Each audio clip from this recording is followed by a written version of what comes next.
Servus and welcome everybody to our second Neco Community Conference in 2024. We are in exciting times for crypto right now. The market has never been that high. The total crypto market capitalization has recently broken the $2.5 trillion mark. Just in comparison, the entire money supply of the world is estimated to be a little less than 100 trillion. So crypto is catching up percentage-wise, still I'd say a small player, but things are growing. And the driver for this obviously has been the expected halving of Bitcoin, which we anticipate to happen next week, 19th or 20th of April. So that's what's been driving all the crypto markets. Most of the cryptos assets have been going up tremendously recently. What happens after halving? Let's see. Usually when there is a big hype, there is also a little bit of a crash usually coming after. But let's see how things develop in this year. So I'm gonna share my screen and guide you to the first part of the presentation. If I find the button again, share screen. Here we go.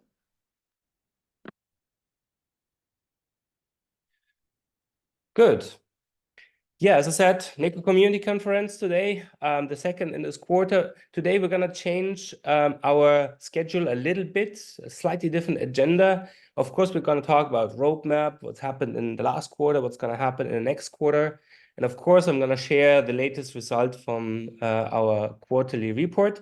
But at the end of this conference, I would like to spend around 15 more minutes on the collaborative writing of the Neco White Paper and the Neco Constitution. We've started it last week. As promised, we wanted to collectively develop the most important documents of our project, the White Paper and the Constitution, and invited all our members to participate. So now every Thursday around this time, we have a review meeting where I invite all our members to participate, to ask questions, to bring in suggestions, ideas, or comments. So for that reason, we decided to put together these two separate appointments into one single conference today. Yeah, so the last quarter was really about recruiting and about involving our community. And so I brought this quote from Stephen Covey today as the quote for today for our conference. Where he says an empowered organization is one in which individuals have the knowledge, skill, desire, and opportunity to personally succeed in a way that leads to collective organizational success. So this was one of the ideas that we have to develop this project. We want to invite not just the core team, like our partners or employees, but also our community members to participate, to share the knowledge, to get an opportunity to participate in the collective development of our project. What happened in the last quarter? Well, one of the most important things is we entered the build phase. So we stopped our prototype. Well, no, we didn't stop, but we ended the prototype phase. We completed it. We ended our private sales. So we do not sell any Neco tokens anymore. And we're now preparing for our planned ICO in 2025. There's a few major changes that happened in the first quarter. Probably the most significant was that we replaced our Neco reserve system with a new treasury system that promises more flexibility, more efficiency, and more security. Another change, which I wasn't so happy about, to be honest, is that we had to abandon Karma tokens, more for legal reasons. It was just too complicated to have Karma tokens or tokens to reflect Karma levels in our system because of the legal overhead and all the requirements and the regulations that now come with issuing tokens. So we decided to replace them with Karma points and badges in the future. Then we had a bit of a drop in the reserve down to 16.71%. That's a minus of 5%. 17, almost 70% is a good rate, so nothing to worry about. And it was something that we expected simply because we stopped selling Neco tokens, and token sales was our main source of revenue. So revenue dropped. But on the other side, people are still allowed and can still sell the Neco tokens. And we had a few of our older investors who finally cashed out some of their initial tokens. So I just want to mention this here to say, guys, please, if possible, continue holding your Neco tokens. We plan to start our Series A funding in the second quarter. You still have to get some legal and some banking things done before we can do this. But in the second quarter, I expect the reserve rate to go up again. The thing that is just also worth mentioning is since we made universal basic income convertible, so for almost everyone, so you can convert it back to fiat, we put an extra security limit in there that is that in order to provide universal basic income, the reserve rate needs to be at least 15%. So if we experience another drop in reserve rate, for example, due to the expected price increase on Monday after the collector referendum, then we might have to put a hold on the UBI program. So please keep that in mind. The collector referendum is still open. I'm going to talk about this later. And I'm going to also would encourage people to be mindful of this reserve rate limit and yeah, vote for solutions where we have sufficient buffer with the reserve rate, so we don't have to put a hold on our UBI program. Yeah, another thing that we do every first quarter every first quarter in a year is we measure the happiness of our community. The so-called Community Happiness Index, or G. And I was seriously surprised that, regardless of what's going on in the world right now, there's another war and, more issues and climate change and so on. Our community happiness index increased by actually 2% to 69%. I'm going to share some of the details of the community happiness report later in this conference. But yeah, that's another good sign that even in times of crisis, we have been able to increase the happiness of our community. Yeah, market capitalization, we broke the $6 million mark, triple bottom line. The total triple bottom line over the entire years that we've been working on it has increased to 4.7 million Necos. What kept me busy over the last quarter was actually onboarding of new members. So we started recruiting for our new legal entity in Estonia, and our team size has increased to currently 18. No, actually 18 was in last quarter. I think now we're at 19. And we plan to continue recruiting over the next months to fill the vacancies in our organization.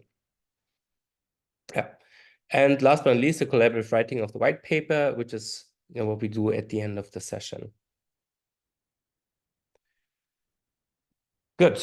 Yeah, the white paper, as I said, we invited all our members to participate. We started in actually end of March. We scheduled like 2 months to do the entire white paper and the constitution. So we anticipate that the white paper will be finished by end of May. We use Google Docs to collaborate, so everyone can access the documents and leave comments. And we do these weekly video conferences every Thursday. Today is also one of these days where we will do a review session at the end of this call. Community Happiness Index, as I mentioned before, we had an increase by 2%. We're now at 69%. Also a good trajectory over the last year. So last year we were 67%. The year before also 67%. We started, I think, at 65%. So pretty much every year, except for last year, we had a little increase in the Community Happiness Index. But on the other side, also quite a stability. So the numbers and the information that we can take out of these reports and this data seems to be quite stable and quite reliable. Like in the previous years, the top 3 answers to our question, what would make you happy, Number one is financial freedom, so more money. Number two is better relationships, with friends, but also with life partners. And the number three is more time. So these top answers have been quite consistent over the last surveys that we have conducted. Yeah. And yeah, thanks to all who have participated in the survey. It's really, really helpful. And I can encourage everyone to do this because at the end of the survey, you also get to know your own happiness index, your happiness score. Yeah, and it's interesting to go to all these questions and think of how these various aspects of life, these various domains, can impact your happiness. I want to spend like a minute on some of the details about the survey. So when you break down the G survey by domain, so we have these 9 domains across which we measure happiness. We see similar but also different distribution to last year. So right now, the domain with the highest happiness is education, followed by well-being and living standard. And then the lowest are still environment and governance, but they have switched. So governance dropped down in happiness. Doesn't surprise me when you see what's happening in the world. Environment actually increased. By I think 2 or 3%. So that's good news. Even though personally I'm still quite worried about climate change and many other things. But yeah, so this is a good sign that we had an increase in this area. Also, an increase in the living standard of all our members can also be maybe partially contributed to our UBI program and the additional profit that everyone has made with Neco. The UBI program in general is a very important program to address or to improve the happiness, as it can improve many domains of the G, from education and living standard to health, time use, and well-being.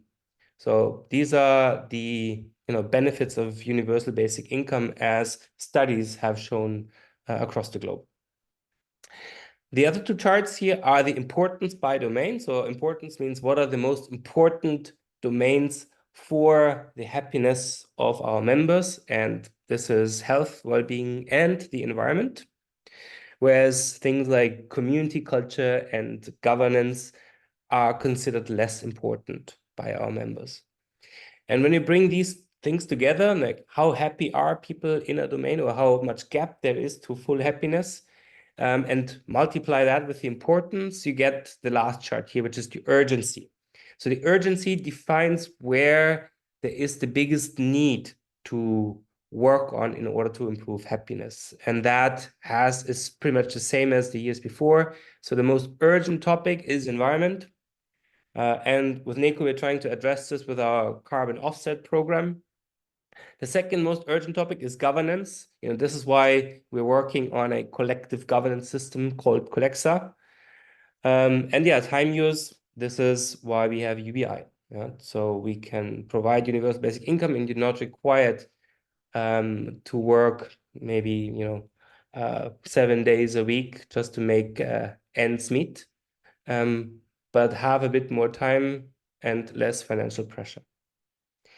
So yeah, this community happiness survey is important for us because it helps us to find or to see where the different parameters for happiness are, and which programs we can prioritize, or we should prioritize, to increase the happiness of our community.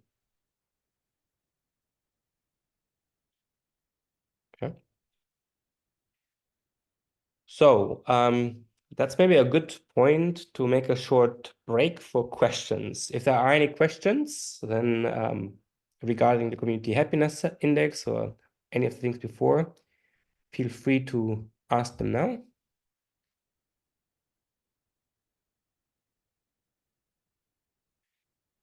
If there are no questions, I will just continue. So what's planned for the next quarter? Well, we want to finish the collaborative writing of the white paper. We already replaced our Karma tokens, but on your statements, you will still see the Karma level that you had before. So we've frozen it. The Karma level stays the same until we replace Karma tokens finally with Karma points and badges. When we do this, your Karma levels are likely going to change. So we will communicate that. At the moment, I would like to elaborate on the Karma point system as part of our collaborative writing of the white paper. And so I anticipate that this will somehow happen at the end of the second quarter. We are currently recruiting salespeople and a sales lead to launch our Series A funding. We still have, as I said, a few things to do. There's a few legal topics that we need to finalize.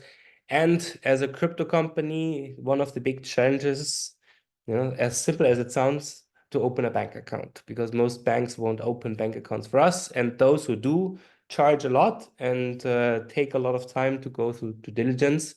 So that's why we haven't started the Series A funding yet, but we anticipate to start in the second quarter around May.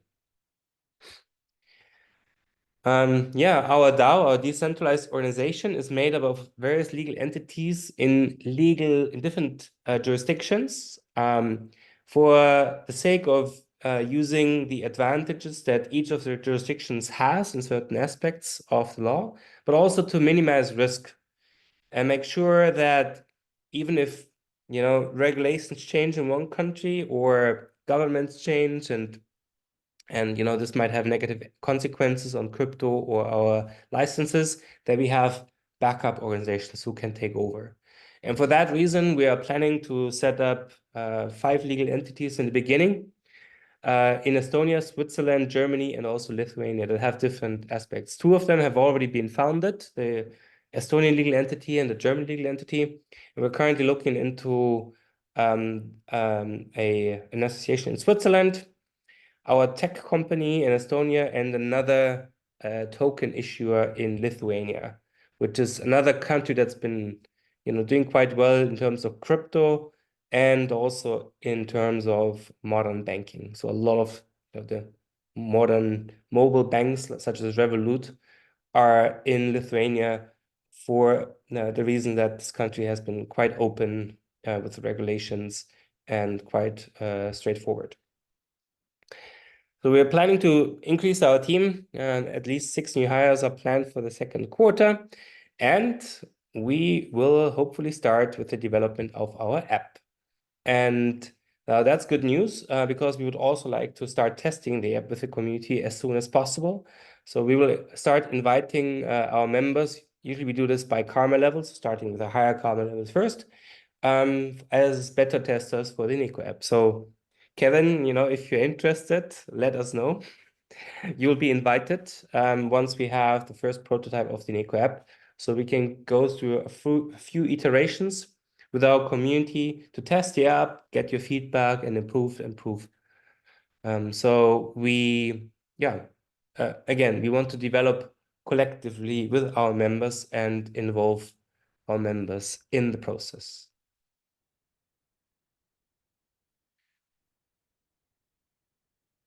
Okay. This is the big roadmap that includes our ICO, the Neco ICO planned for 2025, and the subsequent ICOs, Section ICO and Collector ICO. You can see our funding targets. In the current stage, our goal is to raise 5 million at least from impact investors. And then with every ICO, when we go public, these numbers below 10, 50, and 100 million are our minimum goals for our ICOs, for the public office of our tokens.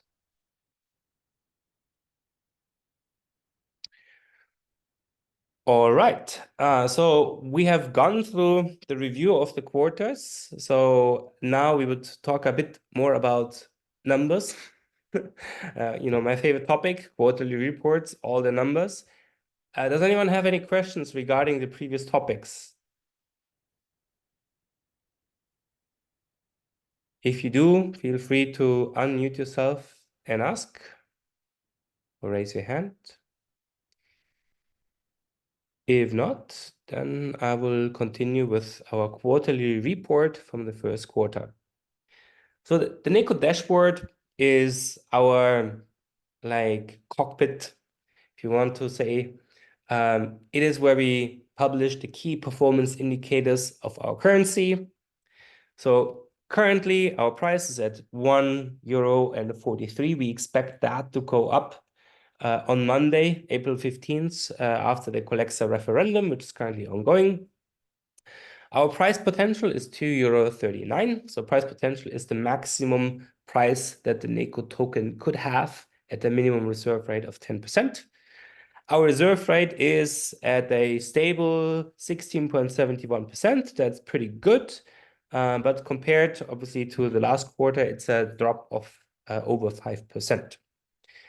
Annual earnings. So this is what our token generates has generated in terms of profit over the last year is 57%, an increase by 7%. Also pretty decent in my opinion. And we had a quarter with a very high triple bottom line, not the highest ever, but I think the second best, mostly due to the high amount of profit we generated in the first quarter by raising the Neco price by about 16%. UBI allowance has remained unchanged. We increased the maximum carbon offset target. However, because we are still working with our partner in this prototype setting, we don't believe that they will be able to offset as much carbon as would be possible with the amount of money we currently have in our budget for the planet. But as soon as we go public and we can work with multiple partners, I think we will be able to get closer to that carbon offset target. Token performance. Okay, there's a question. Let me just bring up the chat. Okay, so question is, has the drop in the reserve rate happened because people sold the tokens? Yes, exactly. Yeah, the reserve rate sinks when people sell their tokens, which happens all the time, especially after a Neco regulation. When the price goes up afterwards, usually a lot of people sell because they've been waiting or they need the money. As you see here, the first quarter of 2024 was the first quarter in a long time where we had a decrease of our treasury, formerly known as reserve.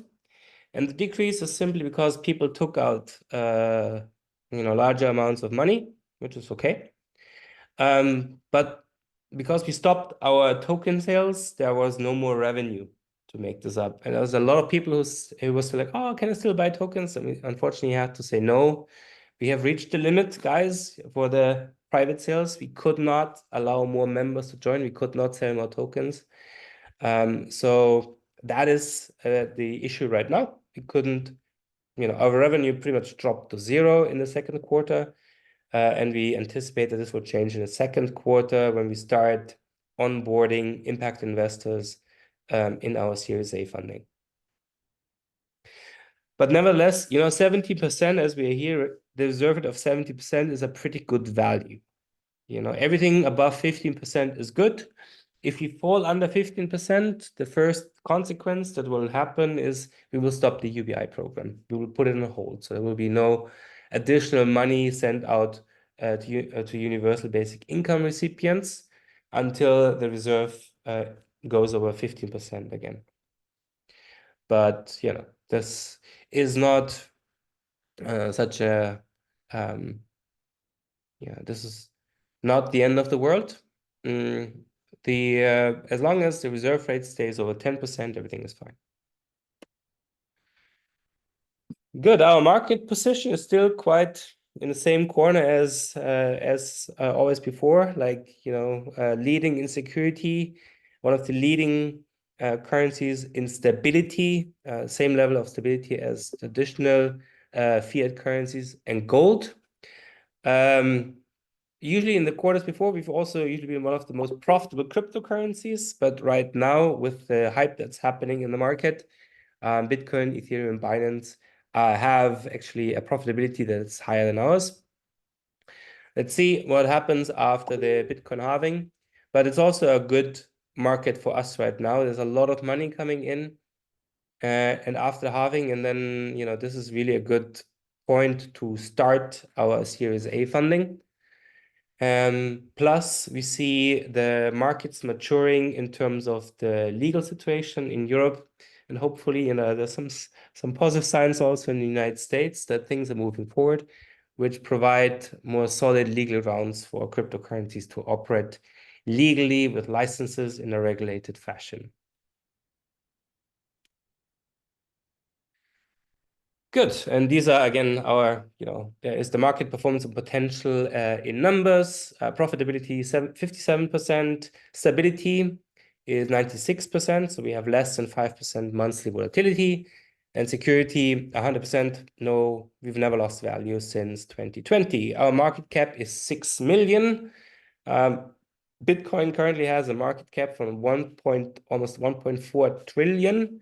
And the total crypto market is over $2.5 trillion, which is almost, well, not almost, but close to the market capitalization of the British pound. So things are moving in the right direction. So here, again, the charts of cryptos, euros, golds, and so on, just in comparison. So yeah, this quarter has been going well for most assets. But if you look at crypto over the last 4 years in this quarter, crypto has now become the most or the best performing asset class of all. So this is also a reason why you see a lot of money now coming into crypto. Plus, Bitcoin ETFs have now been approved. There's major funds that now invest in crypto that can legally invest in crypto. So we will probably see more growth this year and in the next years, we hope. Here's our company performance. Pretty much same direction as before, except for one chart, as I mentioned, revenue. Our revenue dropped significantly because token sales ended. What you see here actually is the few payments which arrived late and moved into this quarter due to the banks being extremely slow over the new year. So taking 3 or more days to send money from one side to the other. That's the reason why you see some revenue here. It's actually, well, as I said, token sales is now 0. But we hope this will change in the next quarter. However, our triple bottom line was super positive. Our company budget in the first quarter was very high. We've also seen a growth in members. Well, how is this possible if we do not accept more members? Well, we do not accept more members, but we have partners that join our organization, which are also members. So the increase here is actually from our new hires. Money supply, we are getting close to the $4 million, 4 million Neco tokens. And our market cap has exceeded the $6 million mark. Yeah, as always, at the beginning of a quarter, there is a Collector referendum where we collectively regulate the Neco price and the budgets for people, planet, profit, and reserve, and the universal basic income allowance, and so on and so forth. The referendum is open until the 14th, which, as I remember, is Sunday. Yeah, so you can still participate in the referendum until Sunday. You can also change your existing opinion if you have already submitted your vote and have changed your mind. You can still go back and change your response until the 14th. And on the 15th of April, that's the effective date. That's where we'll have a new price. For the Neco, the price will be somewhere between 150 with the most conservative option, the reserve, and 159, the most profitable option. I want to just point out this one here. As I said before, guys, if you choose this option, profit, the resulting reserve rate of the increase after the increase of the price will be very close to 15%.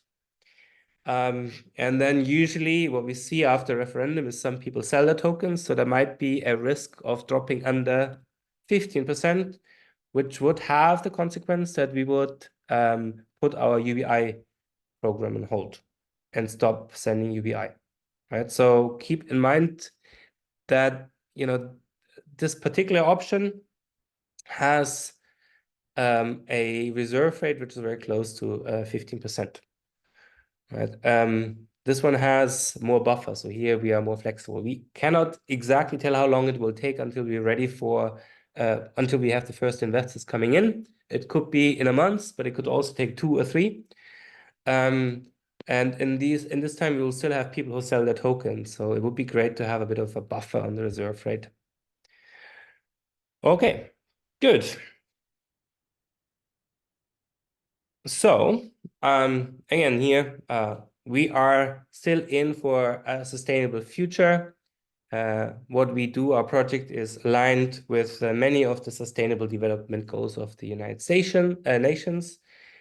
And yeah, we are really looking forward to working on the next version of the white paper and finalizing the final concept for our cryptocurrency before launching and really getting things work done towards improving these goals of the United Nations. And with that, I would like to finish the presentation of the quarterly results and open the Q&A sessions.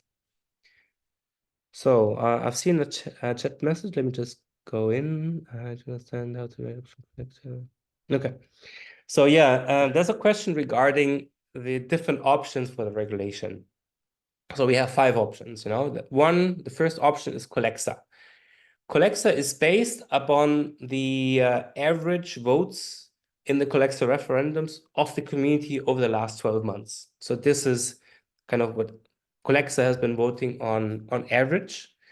And then the other options, People, Planet, Profit, Reserve, are additional options that have been calculated by us, where we took the basis, this Colexa average, and then increased for profit, we increased the profit margin. For people, we increased the universal basic income allowance. For planet, we increased the budget for the planet. And for reserve, we decided to keep more money in reserve and issue less profit. So this is how it's currently calculated. This system is probably going to change once we have the app, because with the app, we will have more possibilities to make it more interactive. So the idea is when we have the app that you can directly change the parameters in your cockpit. So you have a Colexa vote. You don't have to rate any of the predefined options. You simply go in and it's like more profit, more for the planet, and you just bring up the levers by percentage, and then we take the collective average. There will be some limits defined, to avoid, going into states that would cause instability or would violate our values, such as solidarity or transparency. But with the app, there will be the different way of doing the referendum as it is today. So right now, the way we do it is simply because we don't have the technical capabilities to with Google Forms to do what a mobile app can do. Okay, hope that answers your question, Patrick.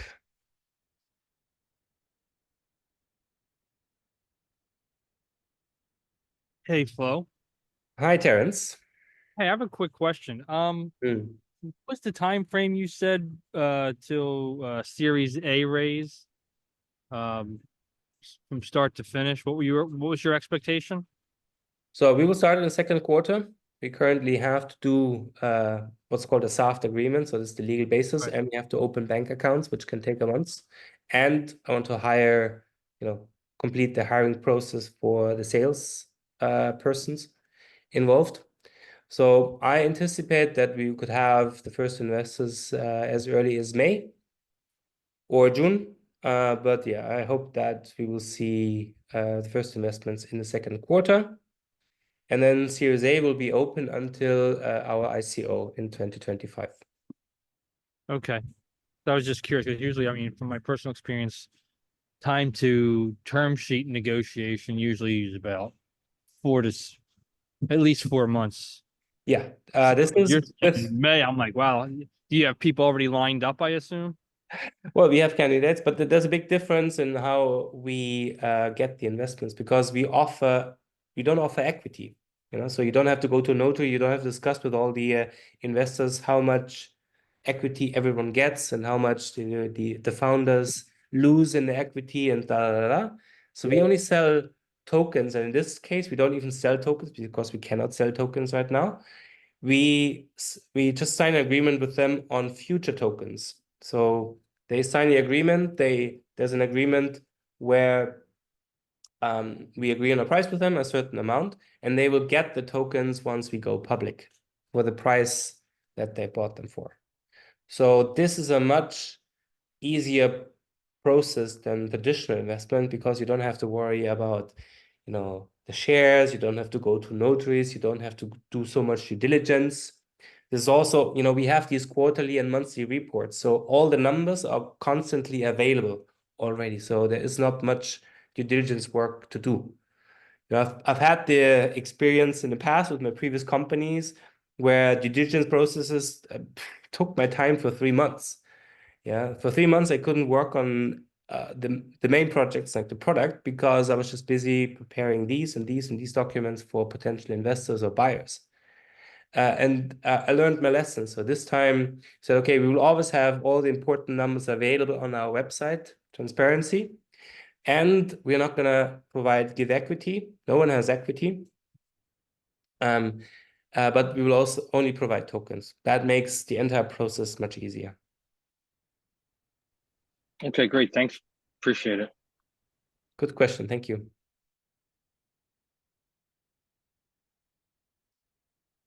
Flo, I wanted to ask you about the ICO. Yes. You said that it's planned for 2025. Do you have any idea when, what quarter, and what does that depend on? Well, let me bring out my glass bowl and look into it and see which quarter it is. So I think it will be maybe the second quarter. So maybe third quarter. Okay. The licenses, we can submit our application by September this year, but the authorities will not start processing until the end of the year. Actually, they will start processing them in 2025. So you can imagine, like, once they start processing, they will come back with questions, and they will have questions. So my lawyer said they expect it to take 6 to 9 months, right? Okay. So Thank this you. is roughly what I think it will take. So it will be sometime in 2025. Thanks.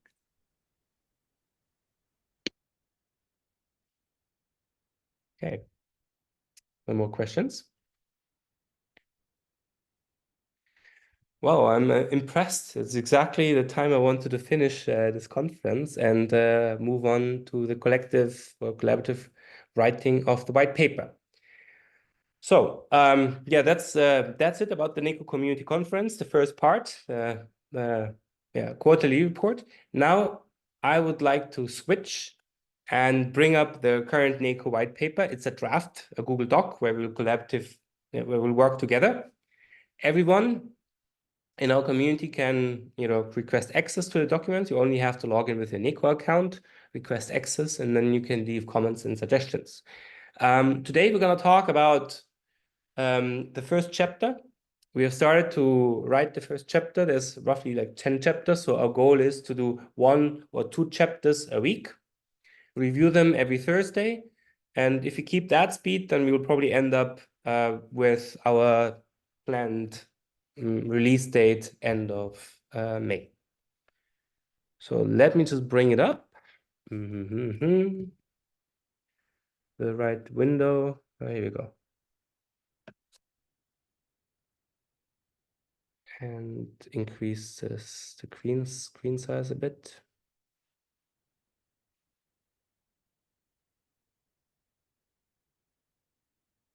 Okay, guys, bear with me 1 second. Here we are. Let me just go to full screen. Better. I hope that the size is big enough so you guys can read it on the Zoom screen. If not, please let me know. Okay.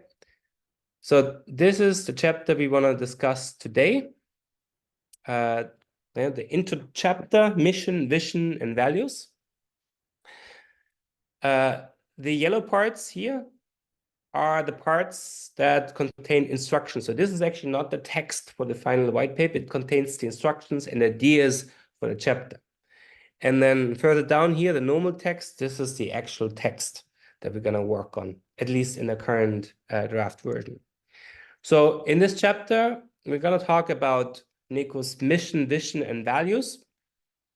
We will talk about our goals and how these goals align with the Sustainable Development Goals of the United Nations. We'll talk about some of the key terms, what's the Neco currency, what is the Neco system, what is the neocracy, our organization. So we will introduce them in this chapter. Our goal is to put this together in around 3 pages, because in total we want to stay within 30 pages, so it doesn't get too long. As you know, in today's world, attention span is limited, and we don't want to create a document that's just too comprehensive. So we want to compress the information into pieces that can be easily adjusted. Yeah. I'm gonna read through it, and just also invite Dan, my co-editor, to feel free to jump in and support here or make any suggestions. So the first part is about the vision, where we talk about the challenges that we have today.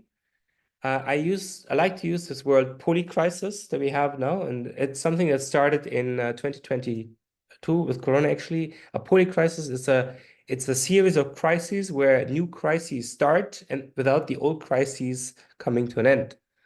So we had the health problems, we have inflation, we have wars going on, and this is the situation where we are in right now.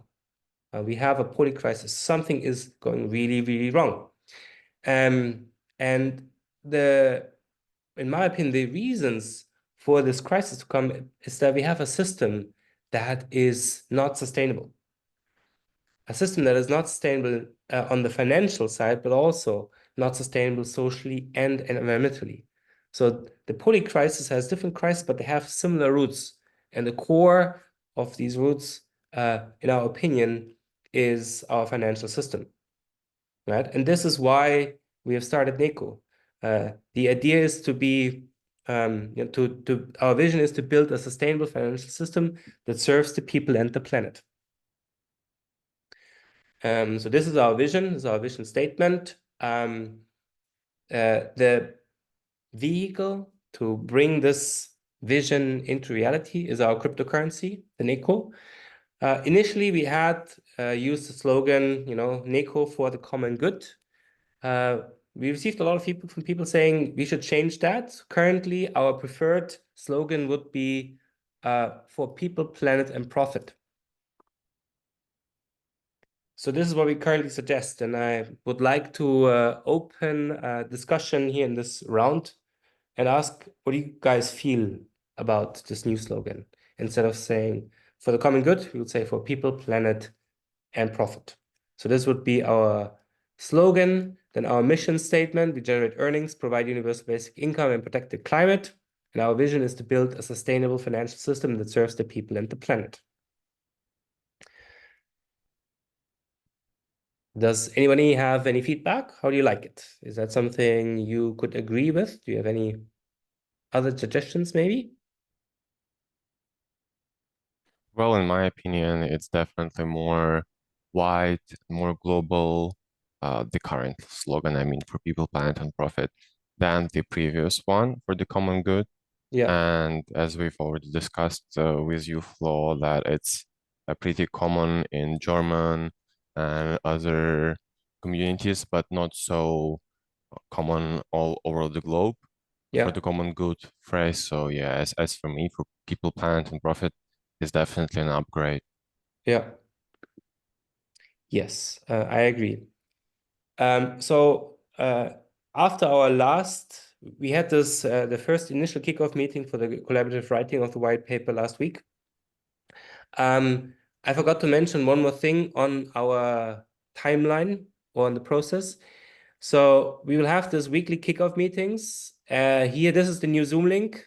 Thank you, Kevin, for the idea. So this is a recurring Zoom conference for the next conference. It's not this one, but the next, and all the others will be using this same link. And we will have another survey, a collective survey of all members, where we will also ask them about key questions, for example, the slogan, the People Plan Profit slogan, and so on. So to get their feedback after we have gone through this process of collaborative writing to involve the entire community. I know not everyone is up to, to collaborate here, to contribute to the writing of a white paper, but we would still like to invite them to give a vote in the end. And this survey will help us to get a feeling of what our community thinks about the various suggested options, not just regarding the slogan, also regarding the karma system, UBI, and so on. There's a few changes that are coming, and I would like to get the community's feedback before we finalize the white paper.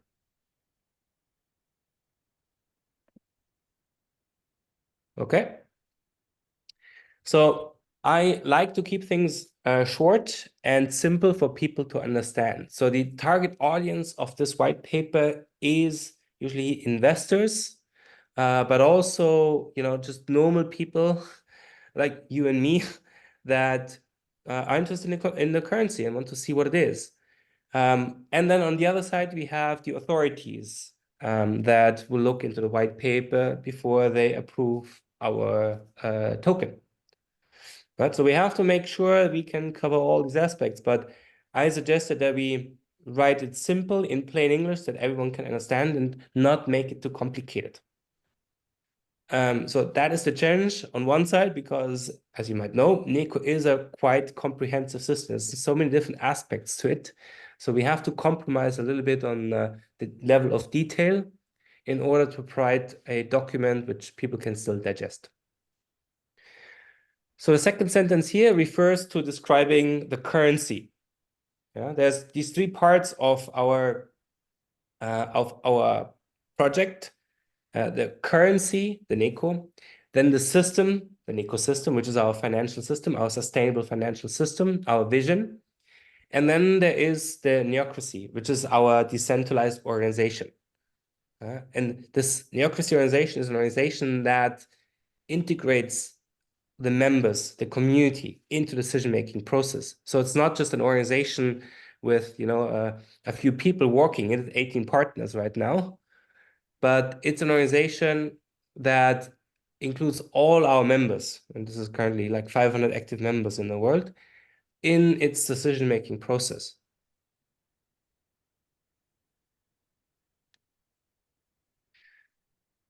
So we just like to describe the currency with these two sentences. Neco is a free currency, separating us from other currencies, which mostly charge some form of transaction fee. Enabling people and organizations to transfer money globally without fees. But that's the key, global means of money transfer. It is profitable, stable, and secure. So these are the three pillars of our currency. Profitability, an average 50% to currently 69% maximum per year. Very stable. It doesn't have the volatility of most other cryptos, and highly secure, never lost value. So these are the parameters for the currency that are worth mentioning, that are also the goals for our organization to keep these values at a very high level. Then, so this is the profit part. This is the social part. We grant a basic income to our members to reduce poverty and inequality in the world, to address these issues, these global issues that are affecting nearly 1 billion people. and we protect the climate by offsetting the carbon emissions of our community. Right, so the goal is that we collectively create so much money, have such a high budget for the planet that it allows us to offset the carbon emissions of everyone in our community. This is the goal. So we are, in the end, a carbon neutral community. Every member who joins will have their carbon emissions set off through our system. And then here we refer to the 3 products in our pipeline. A lot of people think there's only one, the Neco, but we actually have 3 in our pipeline. Neco is just the only one that's currently available. But so Neco is our currency token. It's positive money. Our main competitor on that side is Bitcoin. So we're trying to compete with Bitcoin here, being a greener and less volatile, more stable, but also more profitable, long-term profitable option with a much lower carbon footprint. The other product we have in our pipeline is StackChain. StackChain is our crypto platform. It's an alternative to Ethereum, the number 2 in the crypto market. So a platform that provides a kind of distributed ledger technology. Actually, we should change this here because it's let me just switch. Because StackChain is technically not a blockchain because it's not structured in blocks, it's structured in stacks, which are independent databases. So, but the term used for this kind of technology is distributed ledger technology, or DLT. So StackChain is the platform on which we run our currency token and also on which all our other tokens will run, even including Colexa, because it provides a lot of features such as data ownership. So providing features that make this platform compliant with the data protection rules. That's a big differentiator to most blockchains who are not compliant with GDPR. And then last but not least is Colexa. It's our 3rd product in the pipeline, our 3rd ICO. Initially, we're using it to manage our system as a form of collective governance. But we will develop it into a tool that allows global governance, because this is really needed to solve these global problems like climate change and poverty. These are problems that cannot or can no longer be solved on a national basis. In order to address them, we have to make global decisions. Otherwise, it's not going to work. And for that, we need a platform to allow this. And this is what we want to do with Colexa. So a global platform for collective governance. A nice feature also for a lot of these DAOs out there, these decentralized organizations that need kind of a governance solution, how to govern their own organization with their members. So this is what Colexa will provide. It will also help our politicians to do surveys, but also provide features such referendums and surveys and petitions that can help with some of the political questions that we have, to really give the global community a voice and make us get heard within the government. So see, there are a lot of people who would like to have something like a carbon tax or a plastic ban. Yeah, so we hope that these petitions and these mechanisms can help to make the political decisions that are needed to solve some of our bigger problems. And last but not least, Colexa will also allow us to access the wisdom of the crowd. So this is an additional feature that people can use to answer questions that haven't been answered yet by science or by AI, but where the collective wisdom of humanity might already have a good feeling, a good intuitive feeling of the right or correct answer.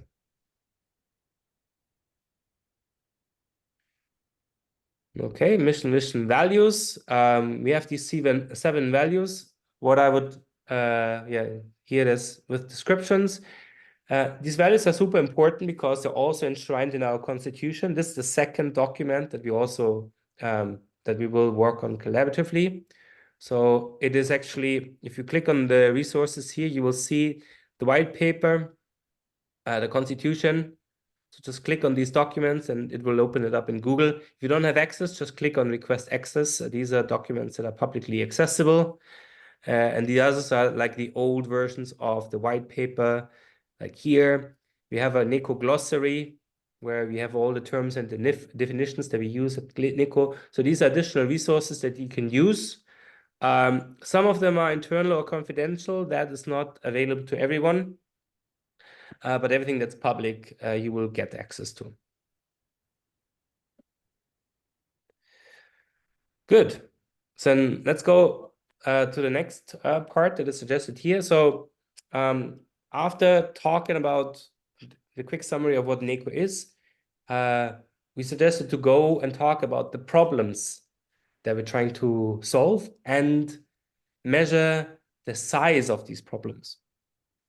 And we have 4 major areas of problems to be addressed. So the first one is money.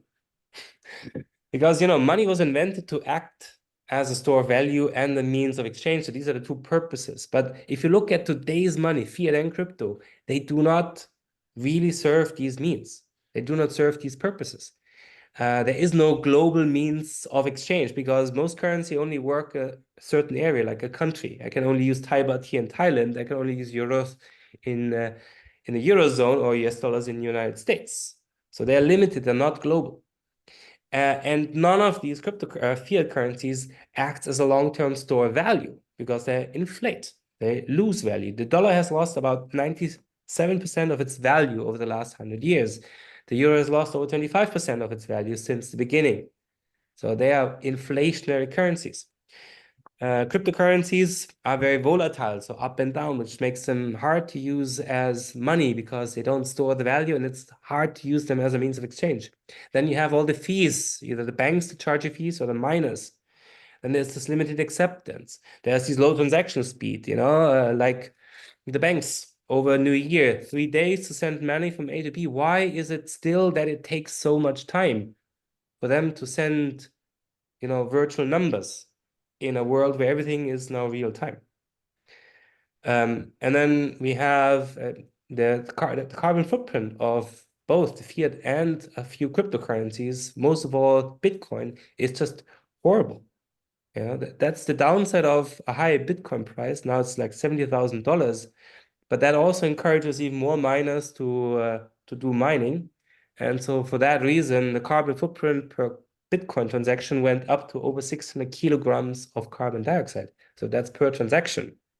Just imagine paying for a coffee with Bitcoin and creating 600 kilograms of carbon emissions. That's the same as flying from London to Dubai or somewhere.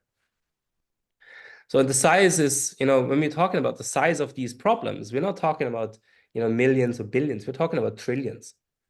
Because we have around $100 trillion of money in the global money supply, which is affected by all of these problems. And then the other areas that are even bigger in terms of the problems are the economic, social, and environmental problems. So economic, because we have the fiat money, which is actually negative money. It's created from debt, mostly by private banks. So we have $100 trillion in money. We have $300 trillion in debt. 3 times as much money in debt as we have available. So the system is bankrupt. That's what bankruptcy means. And the problem is that banks charge interest. So the debt is increasing, and interest is an exponential curve. For those of you who are familiar with the math, it's an exponential curve. So debt will go up incrementally, exponentially, and that's what's happening. So there is no surprise that all our governments are deep in debt. But the problem is that this system and the problem with that is something that isn't necessary. You can build a system without interest. You can build a system without debt. And this is what we do at Neco. Our system is free of public debt. It will never have any public debt. It's designed to be positive. And we will never charge interest. You can, everyone, it's not our business what you do, but our organization will never charge interest. There's a good reason why interest was illegal, sometimes punished with death in most religions for centuries. Yeah, because it always leads to increased inequality in the world. The rich becoming richer, the poor becoming poorer. Yeah, and we have a system that requires exponential growth to continue. So as soon as this growth is no longer there, yeah, and this will happen when we burn through all our resources in the way that we burn through them right now, wasting them on a massive scale for nothing but, profit, then we will have a collapse, a recession. And this is what we already experience in today's world. This is part of the poly crisis. This is not just, future fiction. This is already happening right now. Then the social problems. We have a system, that creates scarcity and excess. Scarcity because there's 1 billion people that are poor. There would be enough money in the world for everyone that has a decent life, but our system keeps 1 billion people poor, and there's a few thousand billionaires that have more money than any person would ever need in their life. So this is excess and scarcity. Our system is a system of sufficiency, one of our core values. Sufficiency means not too little, not too much. So enough is enough. And then you have the problems with refugees, either because of social conflicts. Right here in Thailand, what you see that the biggest groups now are Russians and Israelis, people who flee their own country because of what's happening down there. And then this number will increase over time as the environmental issues will cause even more refugees. So people have to move because they're drying out. There's no more rain. There will be like hurricanes and all these, weather phenomenon that will drive people to move. So we will see more refugees in the future. And if you see how currently our governments deal with refugees, it's a shame, in my opinion, sincerely, especially in Europe.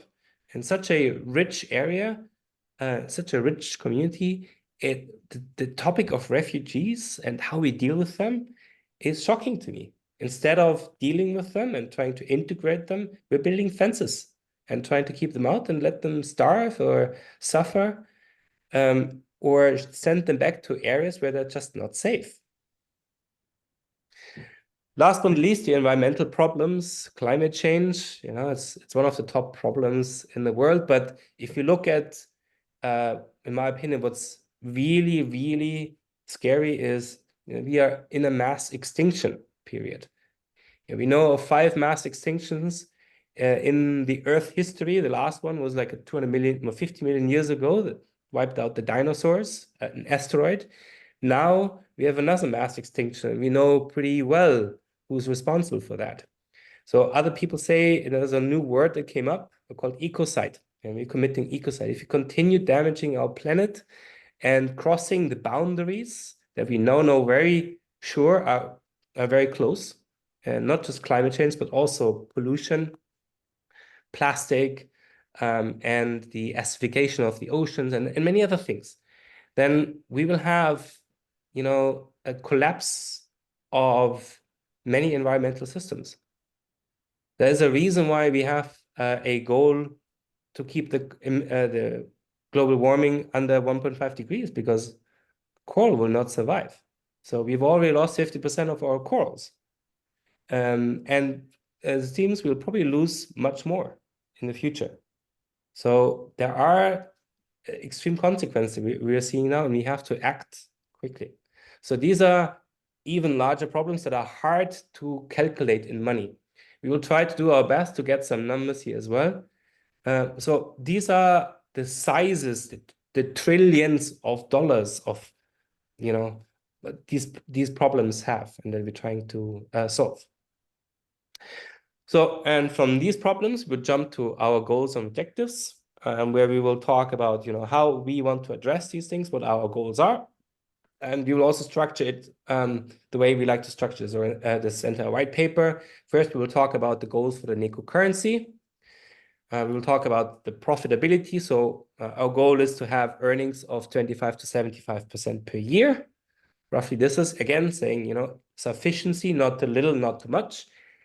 We plan to introduce a maximum volatility of 5% per month, which will also be a limit of the maximum amount of annual earnings to around 80% maximum per year. Otherwise, the volatility would be more than 5%. Yeah, so this will be an upper limit on the profit side. I think that is something that makes sense, because if we, you know, continue growing on that rate, I think it's a decent amount of profit, and we shouldn't go too high because that will cause a bit of instability in the system. And security, we want to keep our track record, guys. I'm committed to keeping the security at 100%, so no loss for any investors over the entire time. And yeah, we have recently increased some of the stability limits. For example, the one for universal basic income, the minimum reserve requirement is 15%, in order to make sure that we keep the security at such a high level. Yeah, this is really unique and outstanding in the market. The next important factor is the triple bottom line, our measure for impact. It measures the 3 parts: people, planet, profit. So how much money we give to people, how much money we give to the planet, and how much profit we generate for our members. Now, keep in mind, it's always for our members, not for our organization. Our organization is a kind of not-for-profit. So an organization, we make as much money as we need, but we don't have like excess profit that we're going to share. So this, all the profit goes to our members. This is the idea of a cooperative organization. So the triple bottom line is the goal for the Neco system, our financial system. And then last but not least, the goal for our community, for our organization, for our DAO, is to increase the community happiness index. I already presented it before, how it's being calculated. It's based on the gross national happiness of Bhutan and a bit of World Happiness Poll information. So this is how we calculate it.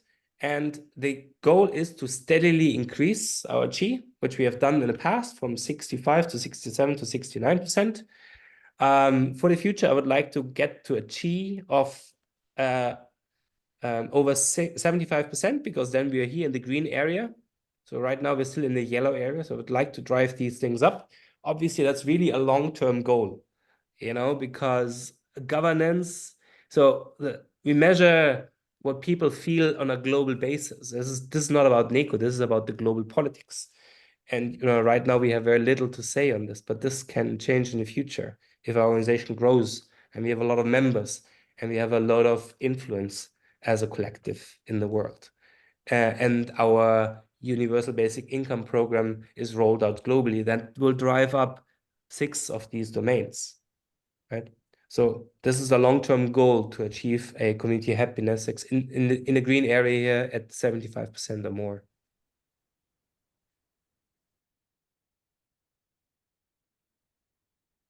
Okay. So with that said, are there any more questions or any more suggestions in the team, in the community?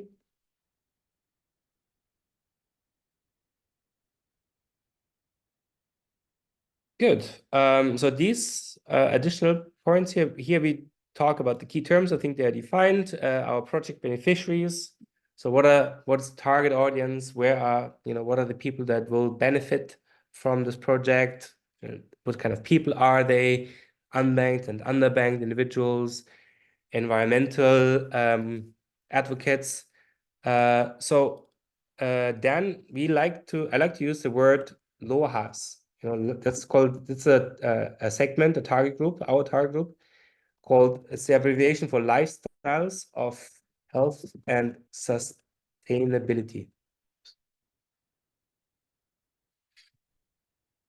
So LOHAS is our initial target group. The They are usually in most countries, there are about 10 to 15% of the population. They are the people who are aligned in our values, sustainability, health. So and they usually have a very a higher level of income and also a higher level of education. So that's initially the people we are gonna focus on, and the ecosystem that surrounds them. So also organizations, businesses, restaurants that are green or that want to become greener and want to attract. So that would mean we have not just the people, but also the businesses that are in a kind of same space and naturally match and use the money to pay. So this is initially what we're going to focus on. On the long term, of course, we're targeting, to become one of the top cryptocurrencies in the world, to be a really significant group with, millions of members. So we will expand and include, other people, not just LOHAS, but initially LOHAS is our target group. Okay. So we are done with the review of the first chapter. Let me just check the number of pages. So this is 6, 7, 8, 9, 10. So 4 pages. Okay. It's a little more than what we wanted. And we haven't put in charts yet. So I see. Yeah, but yeah, okay, there's some pictures here that will be removed, or at least the duplicates. Yeah. So I think then we see we have to really keep it short in order to meet our target number of pages per chapter. Yeah, for sure. So I guess detailed explanation of the problem is not that needed. Yeah. But I think it's already a good stage. And then, guys, these are suggestions, so feel free to go in and add suggestions or comments at any time. Before, we will start working through the next chapters in the next weeks. And before we finalize it, we will invite and remind you guys of like maybe doing a final review when everything is ready. Where we'll also invite like our legal team to do a final review to check it from the legal perspective in Estonia and Germany and Switzerland. Okay, I have one more question here. LOHAS as target group would not require UBI. Yeah, so the LOHAS are the lifestyles of health and sustainability. I said on average they have a higher income, but they still often need UBI. And for various reasons. And it could also be that they want a UBI for the kids so that they get like a bit of a start capital in the beginning. So at the moment, I think we have about 120 UBI recipients. Most of them don't receive any UBI anymore because they've already reached the limit and they don't need the UBI. So that's why we've changed the system with the new model a lot. So I don't think our community will be as it is today, where it's like a third of the community receives UBI. It will be much less. This is one thing that we learned, and I think that's is reasonable because most people don't need it. But we also will see, once we move to, for example, Africa, we'll probably see a lot of growth. So we had a prototype in Ghana, which started a few years ago, and within a few days, there were so many signups that they had to stop accepting new members in Ghana. It just was too much for us to handle, not from a financial perspective, simply from an effort perspective. And so these are the areas where universal basic income will be probably most important. But even here in my circle of friends, there's quite a lot of people that I know well that now use UBI because of changing jobs or simply as a backup to give them additional financial freedom. So I think yeah, I wouldn't say it's a right. So I wouldn't say universal basic income is a right. We also, in our UBI agreements, we state it's not a right. You can apply for it and we usually approve it, but it's not a right. But it's something that is super important. And I mentioned before, the reason is for that universal basic income has shown to be shown to increase the happiness or the happiness in 6 out of the 9 domains of the community happiness index. So a lot of factors get better when you offer universal basic income.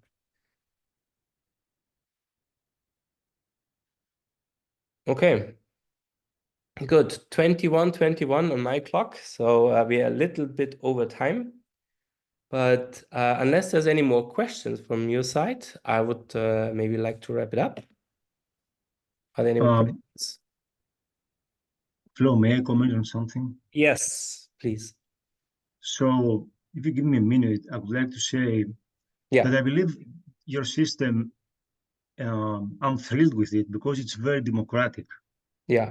Which means that, the term democratic means that describing a theoretical scheme with logical structure, but basically a system of certain values.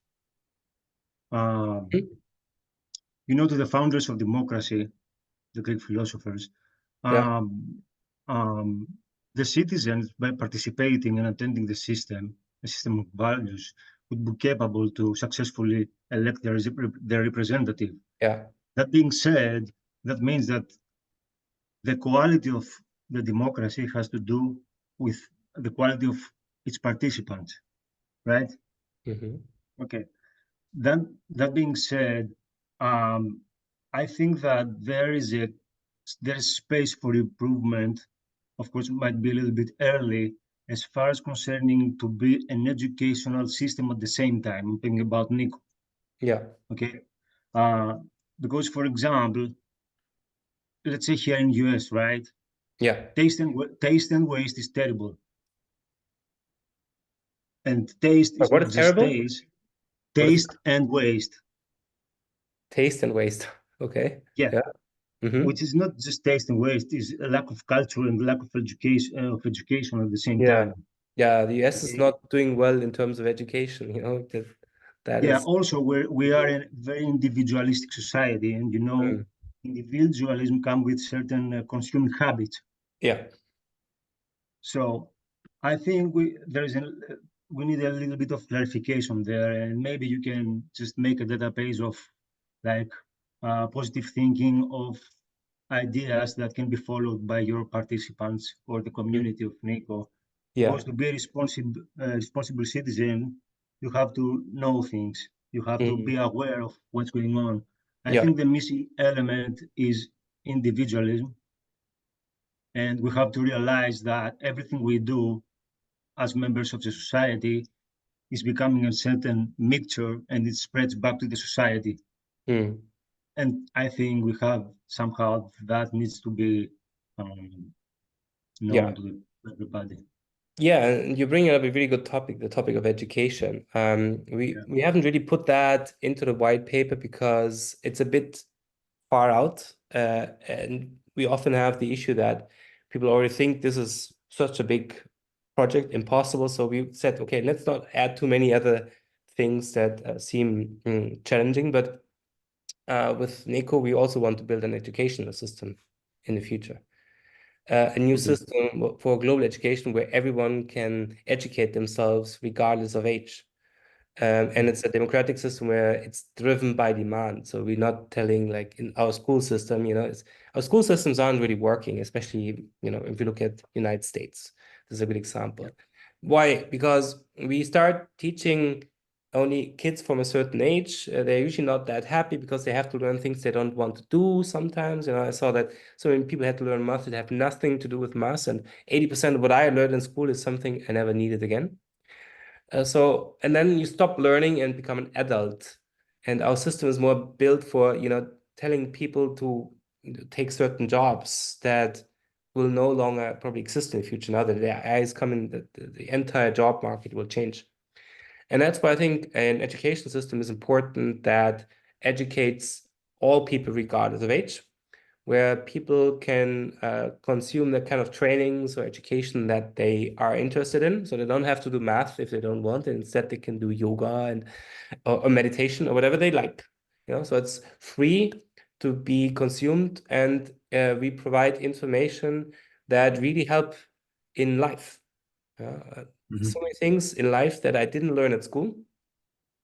Exactly. Emotions and so on, and we want to provide these through our system. Like similar to universal basic income, we will collectively define the budget for education and then create the educational resources and the system and allow our members to use our educational system.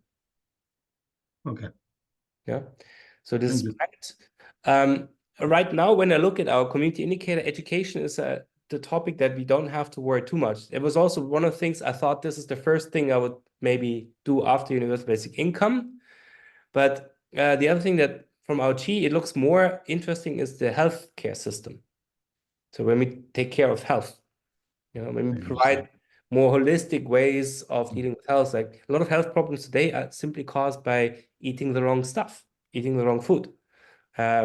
And there's also something isn't taught at school, what you should eat. And so my thought is to provide a healthcare system that helps identify, with regular checks and, helps identify where the problems really come from a holistic perspective. And we would pay the practitioners through our system. Again, our community would decide the budget for healthcare. And based on karma levels, people can have maybe a few checkups per year or can go to these people, and they're all paid from our system. So that would be a healthcare system, how we could implement that. And I think when you look at our current G, then health is something which is more important than education, but also lower in happiness. So there's more challenges. As you just see, I have a little bit of a cold, even though I'm here in the warm Thailand. So, healthcare system could be beneficial for many people. Okay, thank you. Thank you for your questions. Any more?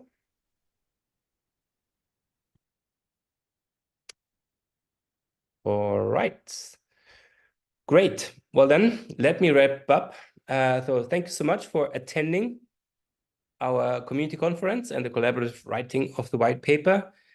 There's another question from you then? No, not. No, sorry, my bad. Okay. So, thank you so much for attending. I hope to see many of you on a more regular basis on our Thursday review meetings for the white paper. Or, if you don't want to attend the meetings, you can still leave your comments on the white paper at any time until the end of May. And with these words, I would say thank you and goodbye and have a great day. Take care, guys.